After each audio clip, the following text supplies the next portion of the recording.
Now, entertain conjecture of a time when creeping murmur and the pouring dark fills the wide vessel of the universe. From camp to camp through the foul womb of night, the hum of either army stilly sounds, that the fixed sentinels almost receive the secret whispers of each other's watch. Fire answers fire, and through their paly flames, each battle sees the other's umbered face. Steed threatens steed in high and boastful neighs, piercing the night's dull ear.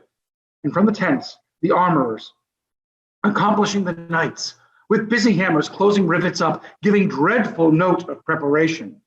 The country cocks do crow, the clocks do toll, in the third hour of drowsy morning name. Proud of their numbers and secure in soul, the confident and over-lusty French do the low-rated English play at dice, and chide and cripple tardy-gated night, who, like a foul and ugly witch, doth limp so tediously away. The poor condemned English, like sacrifices, watch their watchful fires, sit patiently in unruly ruminate.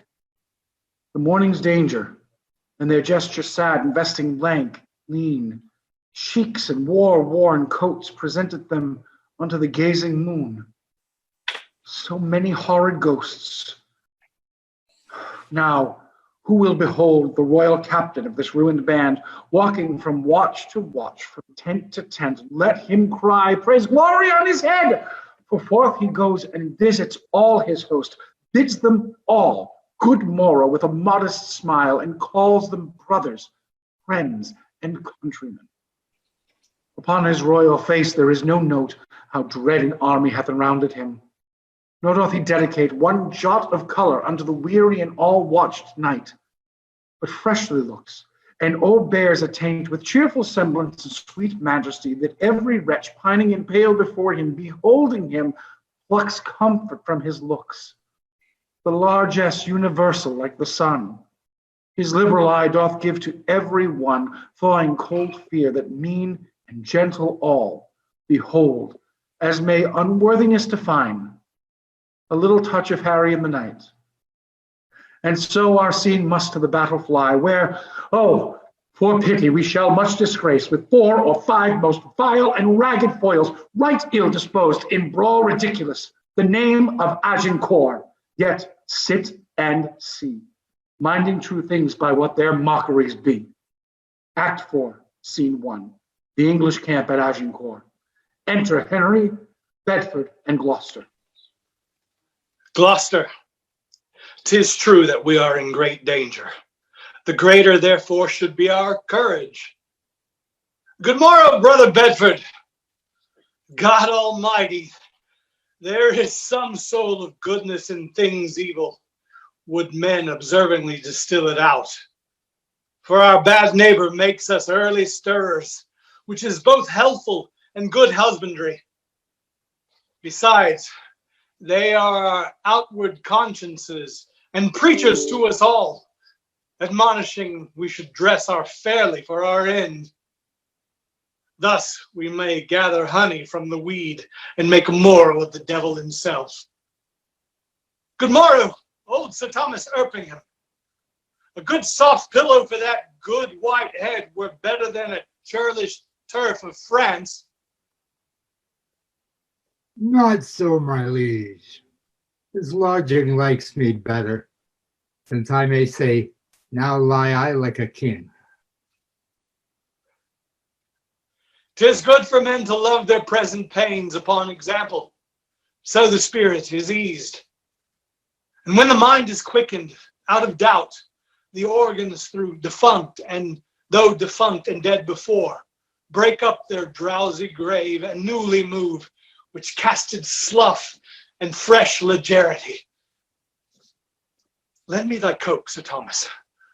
Brothers both, commend me to the princes in our camp. Do my good morrow to them, and anon desire them and to my pavilion. We shall, my liege. Shall I attend your grace? No, my good knight. Go with my brothers to my lords of England. I and my bosom must debate a while, and then I would no other company. The Lord in heaven bless thee, noble Harry. Exit all but King Henry. God of mercy. Old heart, thou speakest cheerfully. Enter Pistol. Qui va la? A friend. Discuss unto me, art thou officer, or art thou base, common, and popular? I am a gentleman of the company. Trailest thou the puissant pike?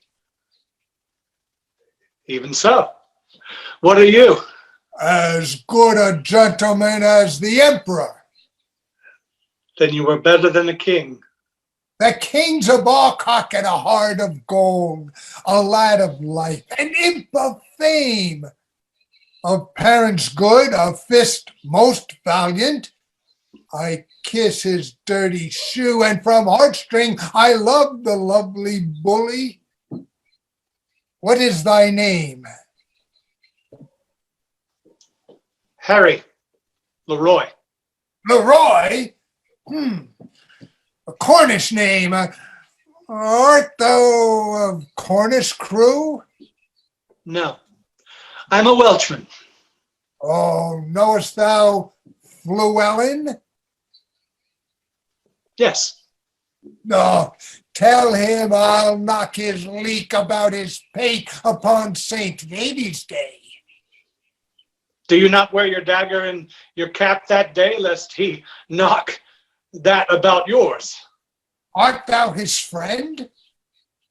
And his kinsman, too. Then figo for thee, then. I thank you. God be with you. My name is Pistol called. Exit. It sorts well with your fierceness. Enter Llewellyn and Gower. Captain Llewellyn? So, in the name of Jesus Christ, speak lower. It is the greatest admiration of the universal world when the true and ancient propagates and the laws of wars is not kept. If you would take the pains but to examine the wars of Pompey the Great, you shall find, I warrant you, there is no tittle-toddle, no pibble-pabble in Pompey's camp, I warrant you. You shall find the ceremonies of war, and the cares of it, and the forms of it, and the sobriety of it, and the modesty of it, to be otherwise. Why, the enemy is loud. You hear him all night. If the enemy is an ass and a fool and a prating coxcomb, is meet, think you, that we should also, look you, be an ass and a fool and a prating coxcomb? Is your own conscience now? I will speak lower. I pray you and beseech you that you will. Exit Gower and Llewellyn. Though it may appear a little out of fashion, there is much care and valor in this Welshman. Enter 3 soldiers, John Bates, Alexander Court, and Michael Williams.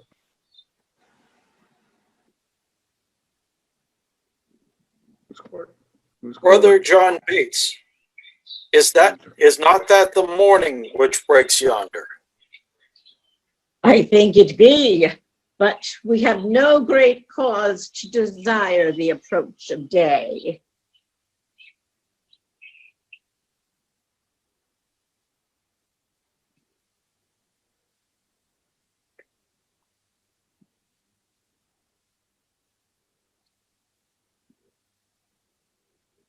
We see yonder the beginning of the day, but I think we shall never see the end of it. Who goes there? Brother John Bates, is not the morning which breaks yonder? I think it be, but we have no great cause to desire the approach of day. We see yonder the beginning of the day, but I think we shall never see the end of it. Who goes there? A friend. Under what captain serve you? Under Sir Thomas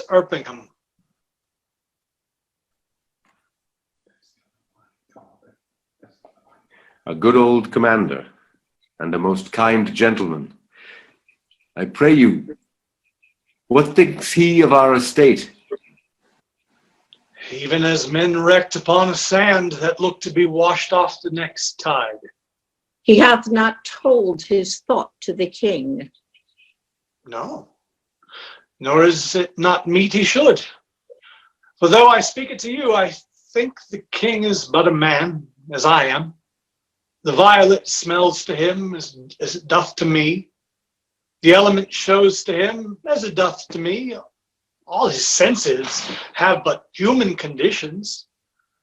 His ceremonies laid by, in his nakedness he appears but a man. Though his affections are higher mounted than ours, when they stoop with the like wing. Therefore, when he sees reason and fears as we do, his fears out of doubt be of the same relish as ours are, yet in reason. No man should possess with him any appearance of fear, lest he, by showing it, should dishearten his army. He may show what outward courage he will, but I believe, as cold a night as 'tis, he could wish himself in Thames up to the neck, and so I would he were, and I by him at all adventures, so we were quit here. By my troth, I will speak my conscience of the king. I think he would not wish himself anywhere but where he is. Then I would he were here alone. So should he be sure to be ransomed, and of many poor men's lives saved. I dare say you love him not so ill, to wish him here alone. However, you speak this to feel other men's minds. Methinks I could not die anywhere so contented as in the king's company, his cause being just, and his quarrel honorable. That's more than we know. Aye, or more than we should seek after, for we know enough. If we know we are of the king's subjects, if his cause be wrong, our obedience to the king wipes the crime out of us. But if the cause be not good, the king himself hath a heavy reckoning to make, when all those legs and arms and heads chopped off in a battle shall join together at the latter day and cry all, "We died at such a place." Some swearing, some crying for a surgeon, some upon their wives left poor behind them, some upon the debts they owe, some upon their children, and all he left. I am afeard there are few die well that die in a battle, for how can they charitably dispose of anything when blood is their argument?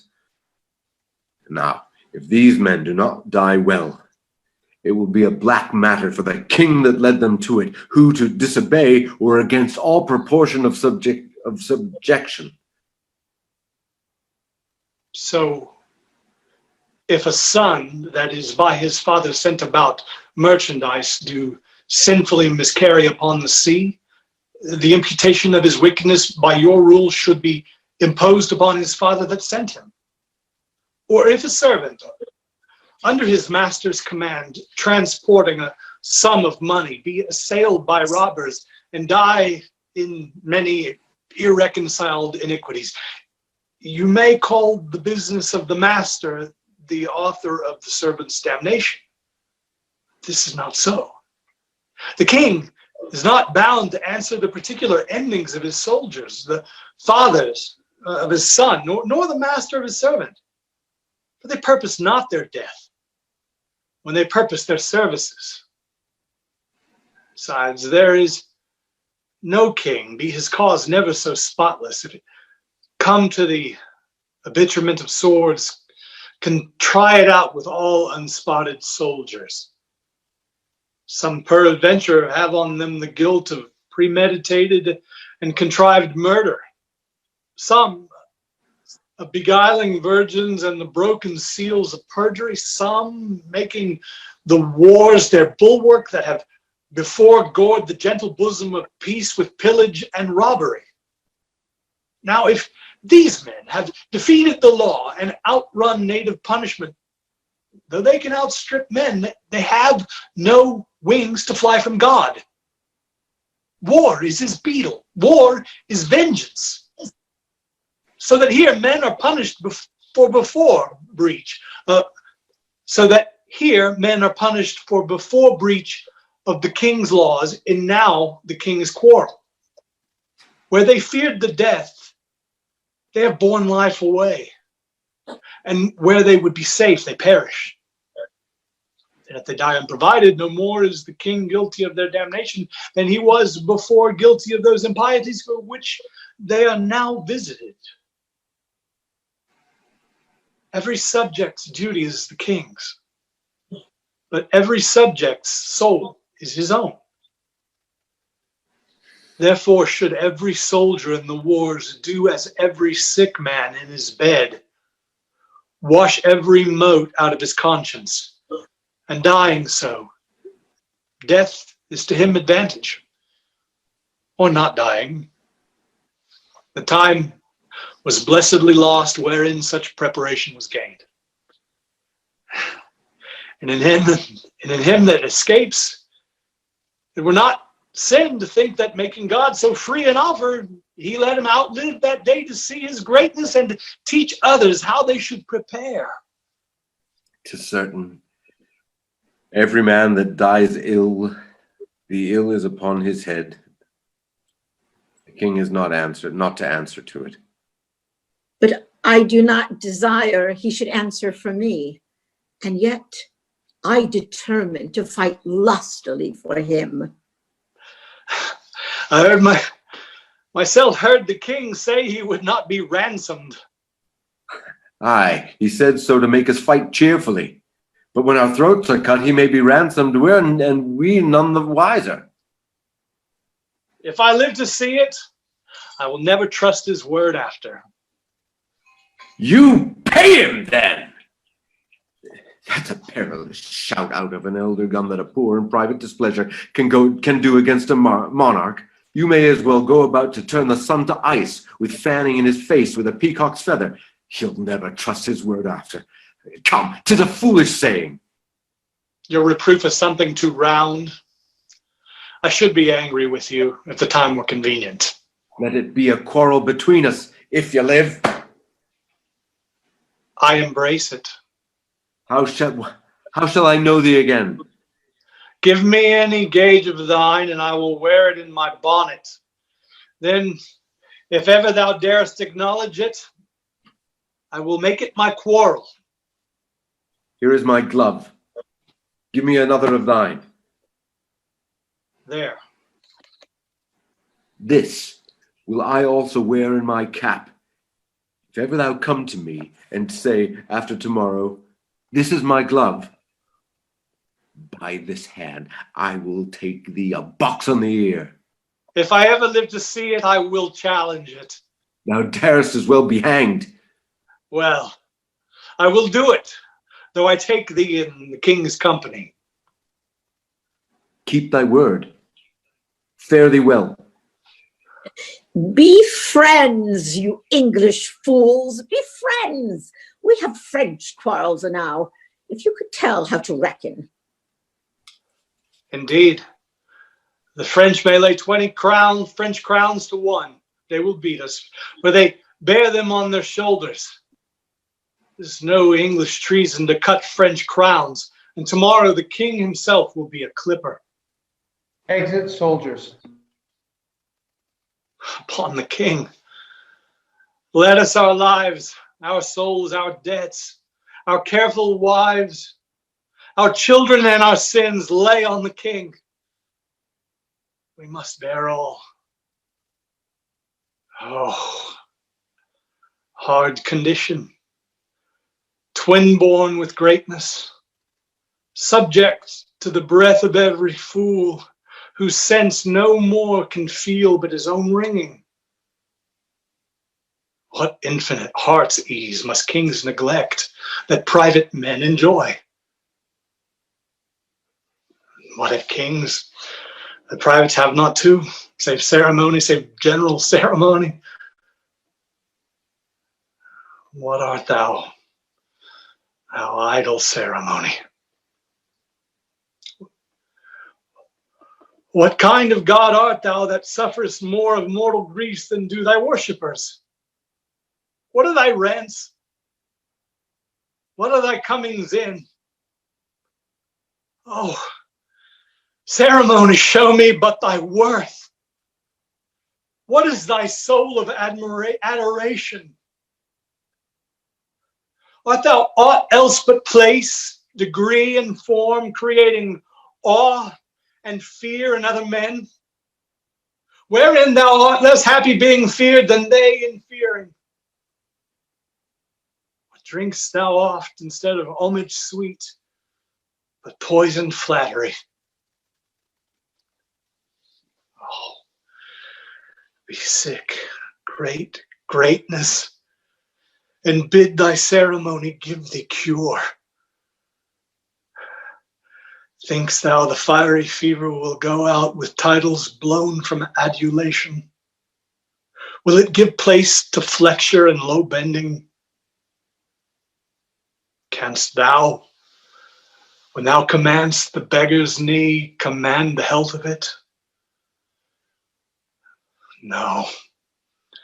Thou proud dream that placed so subtly with a king's repose. I am a king that find thee, and I know 'tis not the balm, the scepter and the ball, the sword, the mace, the crown imperial, the intertissued robe of gold and pearl, the first title running for the king, the throne he sits on, nor the tide of pomp that beats upon the high shore of the world. No, not all these thrice gorgeous ceremony, not all these laid in bed majestical, can sleep so soundly as the wretched slave.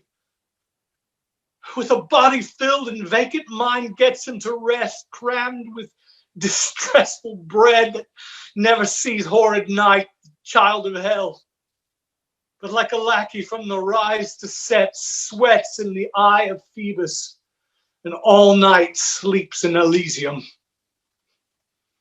Next day, after dawn, doth rise and help Hyperion to his horse, and follows so the ever-running year with profitable labor to his grave. For ceremony, such a wretch, winding up days with toil and nights with sleep, had the forehand advantage of a king. The slave, a member of the country's peace, enjoys it, but in gross brain little wots what watch the king keeps to maintain the peace, whose hours the peasant best advantages. My lord, your nobles, jealous of your absence, seek through your camp to find you. Good old knight. Collect them all together at my tent. I'll be before thee. I shall do it, my lord. Oh, God of battles, steel my soldiers' hearts. Possess them not with fear. Take from them now the sense of reckoning. If the opposed numbers pluck their hearts from them. Not today, O Lord. Oh, not today. Think not upon the fault my father made encompassing the crown. I, Richard's body, have interred anew, and on it have bestowed more contrite tears than from it issued forced drops of blood. 500 poor I have in yearly pay, who twice a day their withered hands hold up towards heaven to pardon blood. And I have built 2 chantries where the sad and solemn priests sing still for Richard's soul.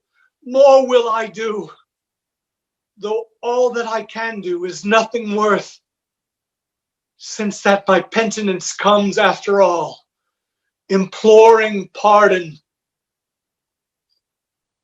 My liege, my brother Gloucester's voice. I know thy errand, I will go with thee. The day my friends in all things stay from me.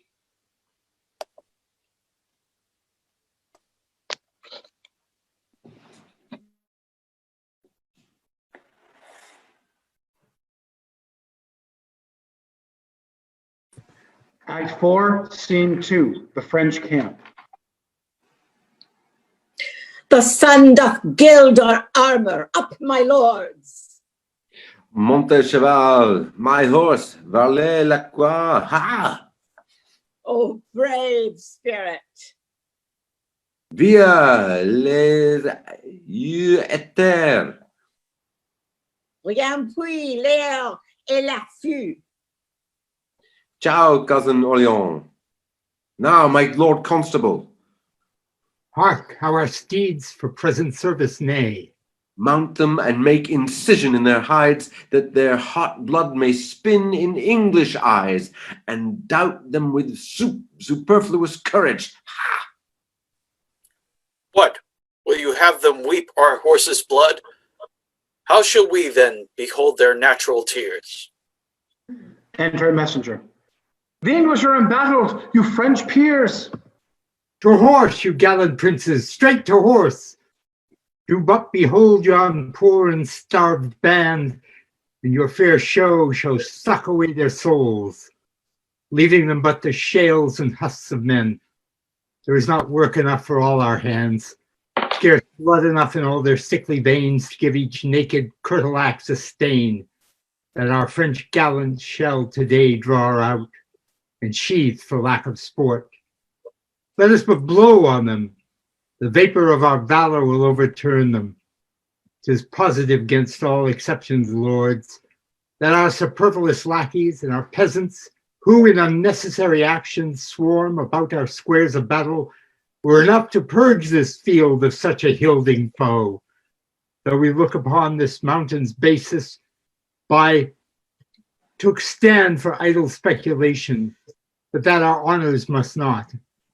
What's to say? A very little let us do, and all is done. Then let the trumpet sound, the tucket sonnets, and the note to mount. For our approach shall so much dare the field, that England shall couch down in fear and yield. Why do you stay so long, my lords of France? Yon island carrions, desperate of their bones, ill-favoredly become the morning field. Their ragged curtains poorly are let loose, and our air shakes them passing scornfully. Big Mars seems bankrupt in their beggared host, and faintly through a rusty beaver peeps. The horsemen sit like fixed candlesticks with torch staves in their hand, and their poor jades lob down their heads, drooping their hides and hips, the gum down roping from their pale dead eyes, and in their pallid dull mouths the gimmeled bit lies fouled with chewed grass, still and motionless. And their executors, the knavish crows, fly o'er them all impatient for their hour. Description cannot suit itself in words to demonstrate the life of such a battle, in life so lifeless as it shows itself. They have said their prayers, and they stay for death. Shall we go send them dinners and fresh suits, and give their fasting horses provender, and after fight with them? I stay but for my guerdon. To the field! I will the banner from a trumpet take, and use it for my haste. Come away! The sun is high, and we outwear the day. Exit all. Act 4, Scene 3, the English camp. Enter Gloucester, Bedford, Exeter, Erpingham, with all his host, Salisbury and Westmoreland. Where is the king? The king himself is rode to view their battle.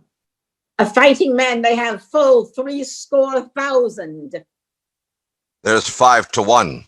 Besides, they're all fresh.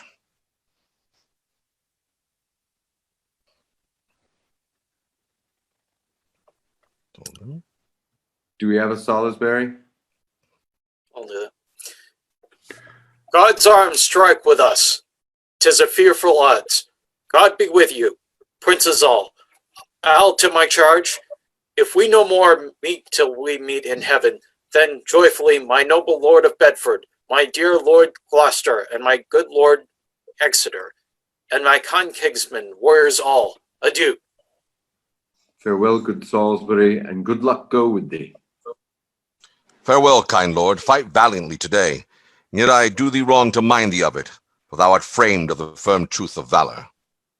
Exit Salisbury. He is as full of valor as of kindness, princely in both. Enter the king. Oh, that we now had here but 1/10,000 of those men in England that do no work today. What's he that wishes so? My cousin Westmoreland? No, my fair cousin. If we are marked to die, we are in now to do our country's loss. And to live, the fewer men, the greater share of honor. God's will. I pray thee, I wish not one man more. By Jove, I am not covetous for gold, nor care I who doth feed upon my cost. It yearns me not if men my garments wear. Such outward things dwell not in my desires. But if it be a sin to covet honor, I am the most offending soul alive. No, faith, my cause. Wish not a man from England. God's peace. I would not lose so great an honor as one man more, methinks, would share from me for the best hope I have.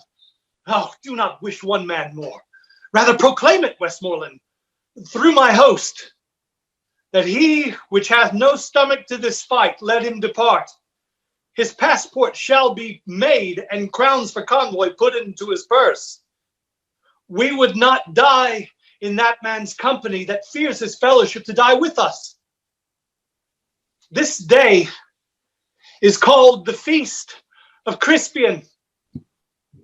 He that outlives this day and come home safe will stand a tiptoe when the day is named and rouse him at the name of Crispian. He that shall live this day and see old age will yearly on the vigil feast his neighbors and say, tomorrow is Saint Crispian's. Then he will strip his sleeve and show his scars and say, these wounds I had on Crispin's day. Old men forget, yet all shall be forgot. But he'll remember with advantages what feast he did that day.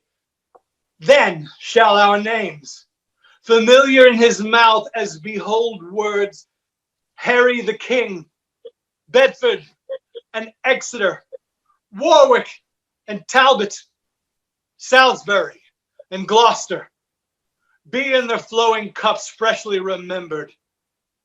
This story shall the good men teach his son, and Crispian shall ne'er go by. From this day to the ending of the world, but we in it shall be remembered. We few, we happy few, we band of brothers.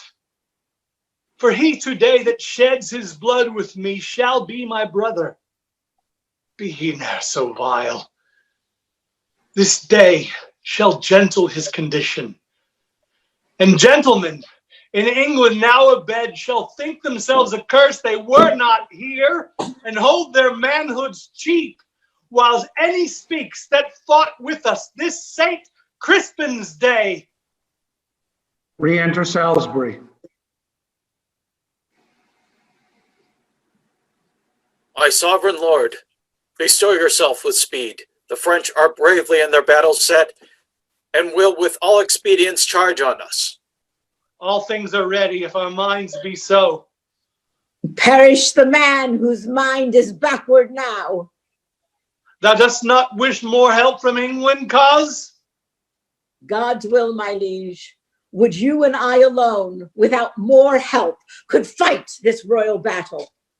Why, now thou hast unwished 5,000 men which likes me better than to wish us one. You know your places.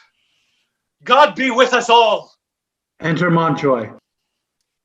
Once more I come to know of thee, King Harry, if for thy ransom thou wilt now compound, before thy most assured overthrow. For certainly thou art so near the gulf, thou needs must be englutted. Besides, in mercy, the constable desires thee, thou wilt mind thy followers of repentance, that their souls may make a peaceful and sweet retire from off these fields, where wretches their poor bodies must lie and fester. Who hath sent thee now? The Constable of France. I pray thee, bear my former answer back. Bid them achieve me, and then sell my bones. Good God! Why should they mock poor fellows thus? The man that once did sell the lion's skin while the beast lived was killed hunting him. And many of our bodies shall no doubt find native graves, upon the which I trust shall witness living brass of this day's work. And those that leave their valiant bones in France, dying like men, though buried in your dunghills, they shall be famed. For there the sun shall greet them, and draw their honors reeking up to heaven, leaving their earthly parts to choke your clime, the smell whereof shall breed a plague in France. Mark then, abounding valor in our English, that being dead, like to the bullets grazing, break out into a second curse of mischief, killing and relapse of mortality. Let me speak proudly. Let the constable, tell the constable we are but warriors for the working day. Our gayness and our guilt are all besmirched with rainy marching in the painful field. There's not a piece of feather in our host. Good argument. I hope we will not fly. And time hath worn us into slovenry. But by the mass, our hearts are in the trim. And my poor soldiers tell me, yet ere night, they'll be in fresher robes, or they will pluck the gay new coats over the French soldier's head and turn them out for service. If they do this, and if it please God they shall, my ransom then will soon be levied. Herald, save thou thy labor. Comest thou no more for ransom, gentle herald, thou shalt have none. I swear, by these joints, which if they have as will leave them, shall yield them little. Tell the constable. I shall, King Henry, and so fare thee well.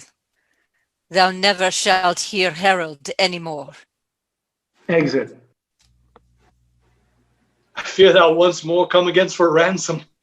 Enter York.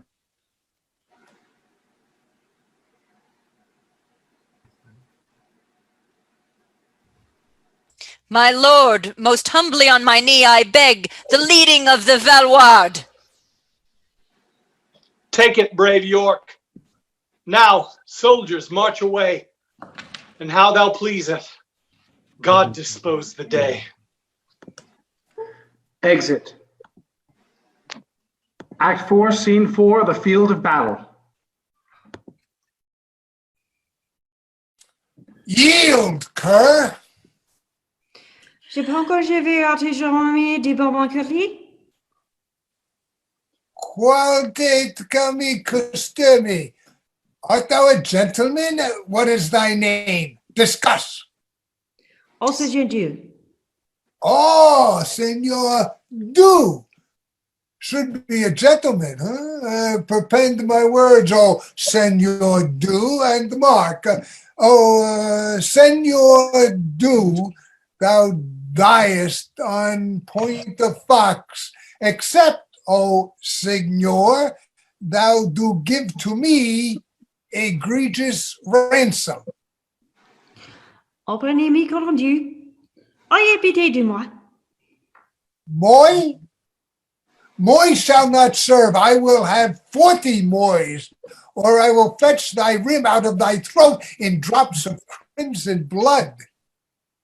Il est impossible de changer la force de Dieu pour moi.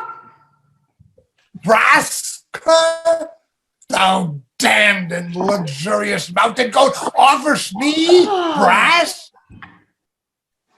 What? Sayest thou me so? Is that a 10 of Moise? Come hither, boy. Ask me this slave in French. What is his name? Écoutez, comment êtes-vous appelé? Monsieur le Fer. He says his name is Master Fair. Master Fair. Oh, I'll fair him and firk him and ferret him. Discuss the same in French unto him. I do not know the French for fair, and ferret and firk. Bid him prepare, for I will cut his throat. Que dit-il, monsieur? Il me commande de vous dire que vous faites vos prêtes, car ce soldat ici dispose tout à cette heure de couper votre gorge. Ah oui, Coupel Gorg, Permafoy, peasant, unless thou give me crowns, brave crowns, or mangled shalt thou be by this sword. Oh, je me supplie, pour la mort de mi, mais pardonnez, je suis aujourd'hui de la bonne maison. Quand elle m'a dit, et je vais lui demander de son écu. What? What are his words? He prays you to save his life. He is a gentleman of a good house, and for his ransom, he will give you 200 crowns. Tell him my fury shall abate, and I the crowns will take. Petit monsieur, que dit-il? Encore, qu'il est contre son jurement de pardonner aucune prisonnière, à néanmoins pour les écus que vous l'avez promis. Il est content de vous donner la liberté et le franchement. Sans mes journées, je ne dois mes livres remercier et je m'étais heureux. Je tombais mais on est changé. Je pense le brevet veillant était du Seigneur dédié. Expound unto me, boy.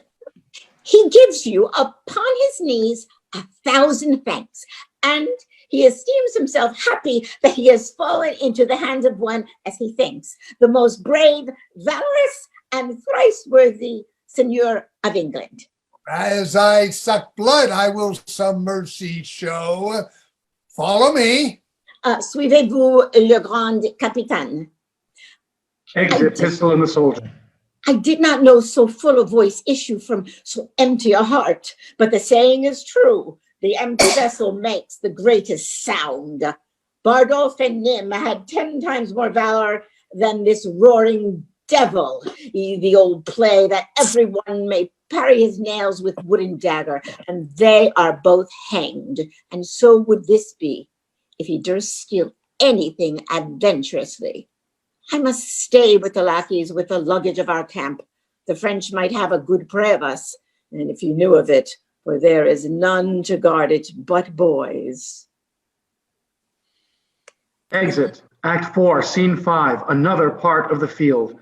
Enter Constable, Orlean, Bourbon, Dauphin, and Ramburet.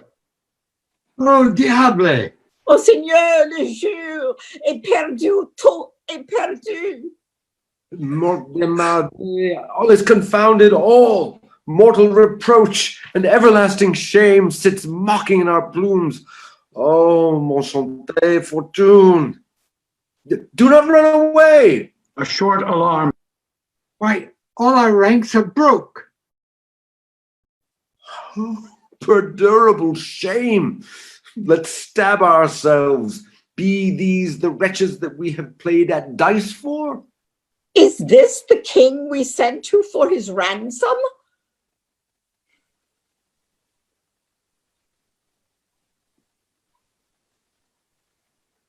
Shame and eternal shame. Nothing but shame. Let us die in honor once more back again. And he that will not follow Bourbon now, let him go hence, and with his cap in hand, like a base pander, hold the chamber door, whilst by a slave, no gentler than my dog, his fairest daughter is contaminated. Disorder that has spoiled us, friend us now. Let us on heaps go offer up our lives. We are and now yet living in the field to smother up the English in our throngs. If any order might be thought upon. The devil take order now. All to the throng. Let life be short, else shame will be too long. Exit all. Act 4, Scene 6, another part of the field. Enter King Henry and forces, Exeter and others. Well, we have done, thrice valiant countrymen, but all's not done. Yet keep French the field. The Duke of York commends him to your majesty. Lives he, good uncle? Thrice within this hour I saw him down, thrice up again and fighting from helmet to the spur, all blood he was. In which array a brave soldier doth he lie, larding the plain, and by his bloody side, yoke fellow to his honor-owing wounds, the noble Earl of Suffolk also lies. Suffolk first died, and York, all haggled over, comes to him, and where in gore he laid and steeped, and takes him by the beard, kisses the gashes that bloodily did spawn upon his face, and cries aloud, "Tarry, dear cousin Suffolk, my soul shall thine keep company to heaven.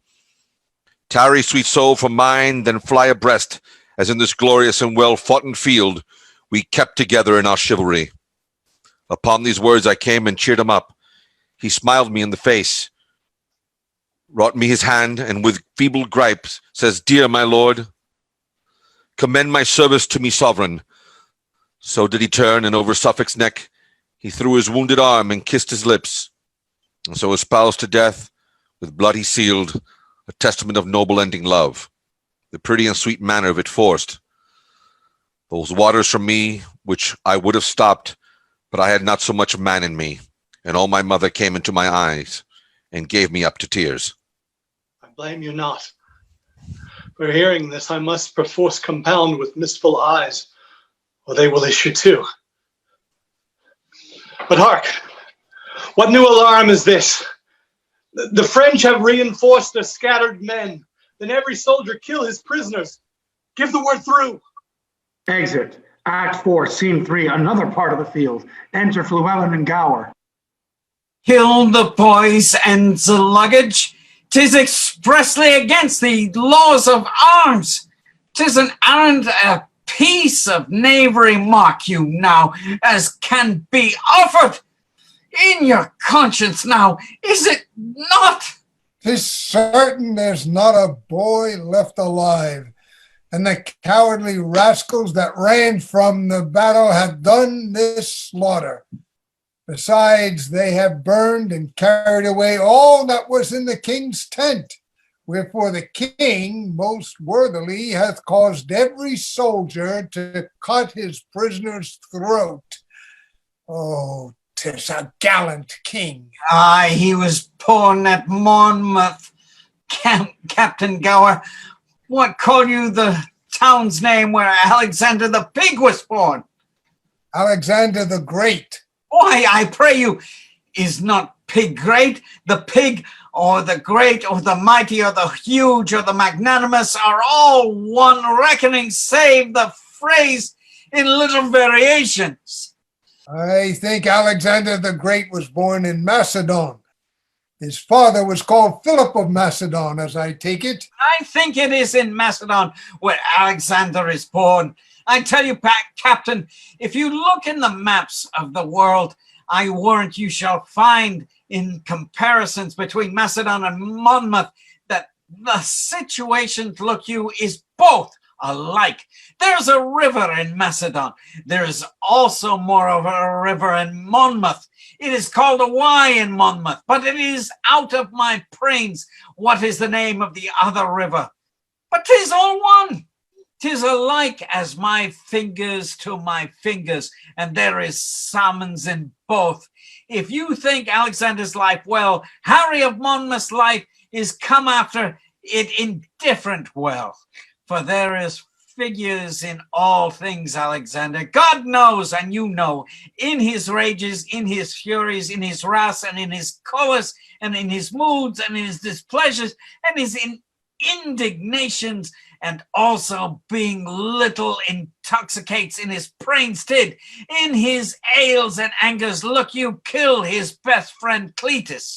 Our king is not like him in that he never killed any of his friends. It is not well done, mark you, not to take the tales out of my mouth ere it is made finished. I speak but in the figures and comparisons of it, as Alexander killed his friend Cletus, being in his ales and cups, so also Monmouth, being in his right wits and his good judgments, turned away the fat knight with his great bellied doublet.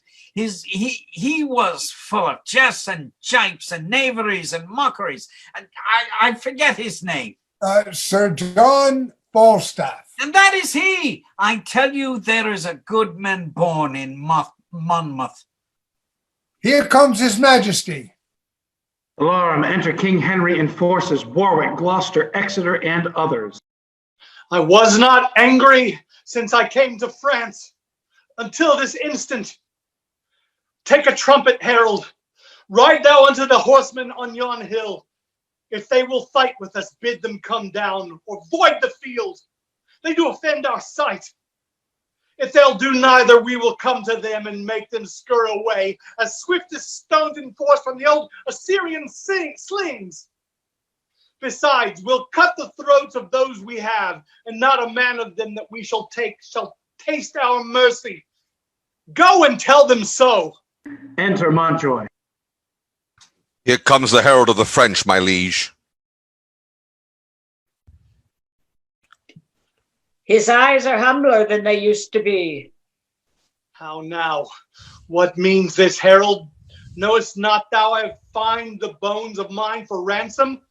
Comest thou again for ransom? No, great king, I come to thee for charitable license, that we may wander all this bloody field, to look for our dead, and then to bury them, to sort our nobles from our common men, for many of our princes, woe the while, lie drowned and soaked in mercenary blood.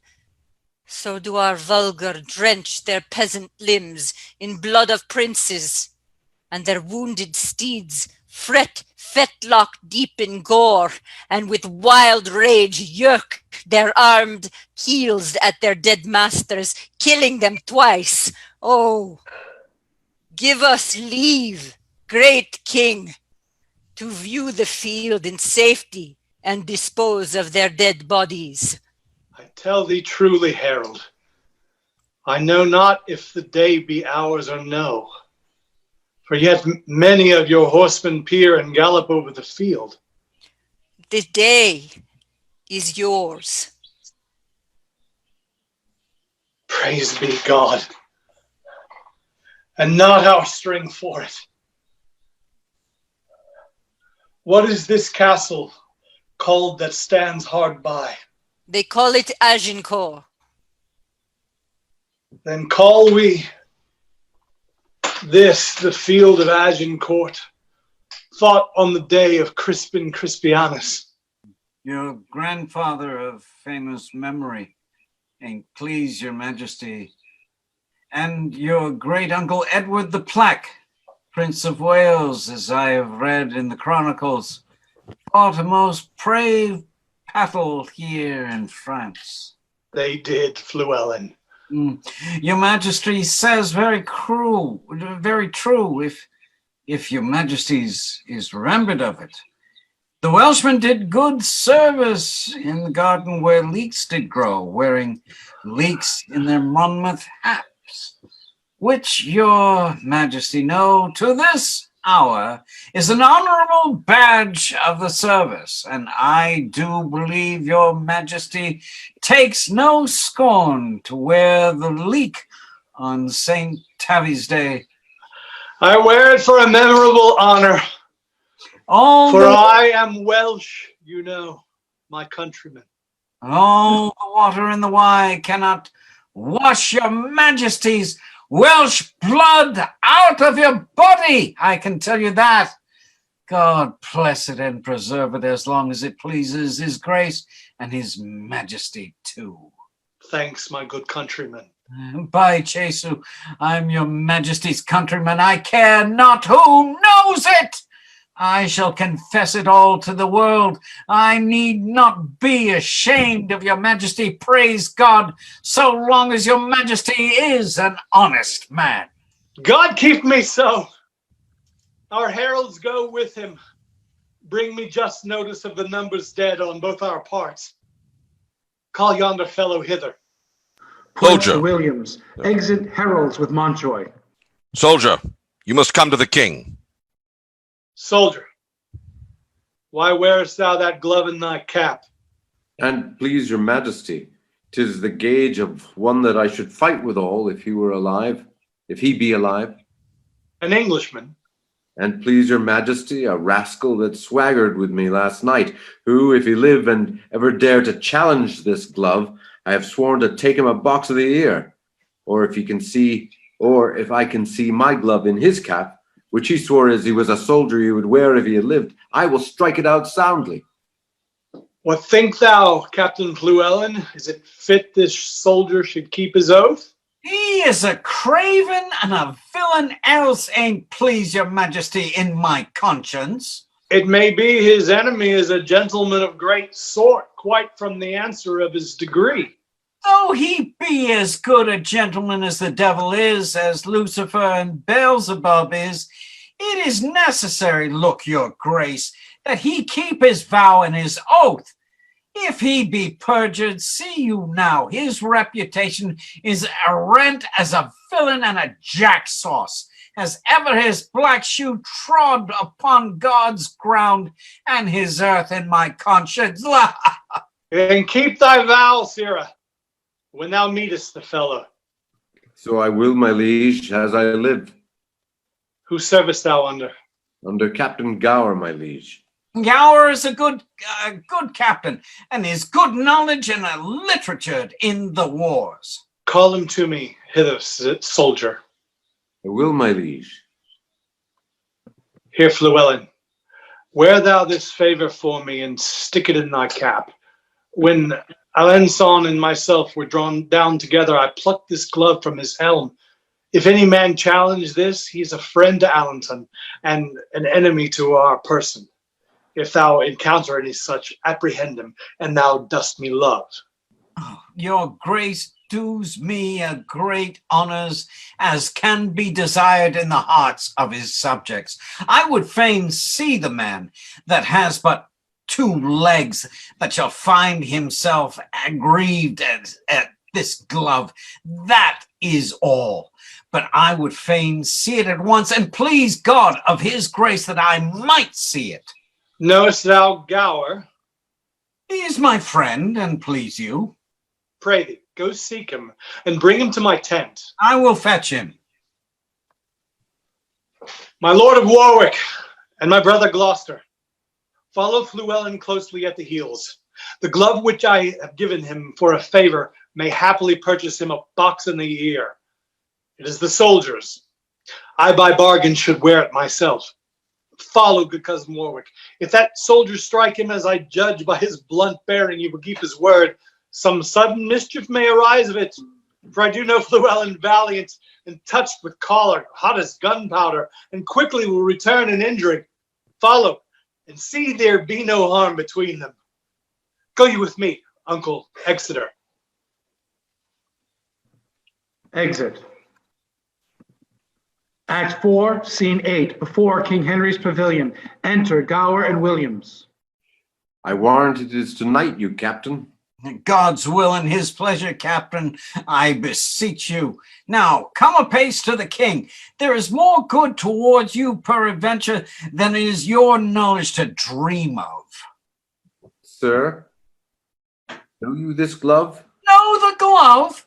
I know the glove is glove. I know this, and thus I challenge it. This God blood, an arrant traitor as any in the universal world, or in France, or in England. How now, sir? You villain! Do you think I'll be forsworn? Stand away, Captain Gower. I'll give treason this payment in plows, I warrant you. I am no traitor. That's a lie in thy throat. I charge you in his majesty's name, apprehend him. He is a friend of Duke Alacon's. Enter Warwick and Gloucester. Oh, now, what's the matter? My Lord Warwick, here is, praise be God for it, a most contagious treason come to light. Look you, as you shall desire in a summer day, here is his majesty. Enter King Henry and Exeter. How now? What's the matter? My liege, there is a villain and a traitor that, look you, grace, has struck the glove which your majesty is to take out of the helmet of Alacon. My liege, this was my glove. Here is the fellow of it, and he that I gave it to in charge promised to wear it in his cap.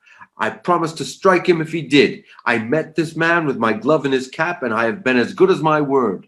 Your majesty, here now, saving your majesty's manhood, that an arrant, rascally, beggarly, lousy knave it is. I hope your majesty is bear me testimony and witness, and will avouchment that this is the glove of Alacon, that your majesty is give me. Is your conscience now? Give me thy glove, soldier. Look, here is the fellow of it. 'Twas I, indeed, thou promised to strike, and thou hast given me most bitter terms. And please your majesty, let his neck answer for it, if there is any martial law in the world. How canst thou make me satisfaction? All offenses, my lord, come from the heart. Never came any from mine that might offend your majesty. It was ourself thou didst abuse. Your majesty came not like yourself. You appeared to me but as a common man. Witness the night, your garments, your lowliness, and what your highness suffered under that shape. I beseech you, take it for your own fault, and not mine. For had you been as I took before, I made no offense. Therefore I beseech your highness, pardon me. Here, Uncle Exeter, fill this glove with crowns and give it to this fellow. Keep it, fellow, and wear it for an honor in thy cap till I do challenge it. Give him the crowns. And captain, you must needs be friends with him. By this day and this light, the fellow has metal enough in his belly. Hold, there is a 12 for you. And I pray you to serve God and keep out prawls and prabbles and quarrels and dissensions, and I warrant you, it is the better of for you. I will none of your money. It is a good will. I can tell you, it will serve you mend your shoes. Come, wherefore you should be so bashful? Your shoes is not so good. 'Tis a good selling, I warrant you, or I will charge you. Enter Now, an English Harold. herald. Harold, are the dead numbered? Here is the number of the slaughtered French. What prisoners of good sort are taken, uncle? Charles, Duke of Orleans, nephew of the king, John, Duke of Bourbon, and Lord Boucicault, of other lords and barons, knights and squires, full 1,500, besides common men. This note doth tell me of 10,000 French that in the field lie slain. Of princes in this number and nobles bearing banners, there lie dead 126, added to these of knights, esquires, and gallant gentlemen, 8,400. of the which 500 were but yesterday dubbed knights, so that in these 10,000 they have lost. There are but 1,600 mercenaries. The rest are princes, barons, lords, knights, squires, and gentlemen of blood and quality. The names of those their nobles that lie dead: Charles de la Breth, High Constable of France; Jacques Chatillon, Admiral of France; the Master of the Crossbows, Lord Rambures; Great Master of France, the brave Sir Guichard Dauphin; Jean, Duke of Alençon; Anthony, Duke of Brabant; the brother of the Duke of Burgundy; and Edward, Duke of Bar; of lusty Earls Grandpré and Roussy, Fossenberg and Foix, Beaumont and Marle, Vaudemont and Lestrade. Here was a royal fellowship of death. Where is the number of the English dead? Harold shows him another paper. Edward, the Duke of York; the Earl of Suffolk; Sir Richard Ketley; Davy Gam, Esquire; none else of name; and of all other men but 25. Oh God, thy arm was here, and not to us, but to thy arm alone ascribe we all. When without stratagem, but in plain shock and even play of battle, was ever known so great and little loss on one part and on the other? Take it, God, for it is none but thine. 'Tis wonderful. Come, go we in procession to the village, and be it death proclaimed through our host, to boast of this or take the praise from God, which is his only. It is not lawful, and please your majesty, to tell how many is killed? Yes, Captain, but with this acknowledgement that God fought for us. Yes, by my conscience, he did us great good. Do we all holy rites, and let there be sung non nobis and Te Deum, the dead with charity enclosed in clay, and then to Calais, and to England then, where never from France arrived more happy men. Exit.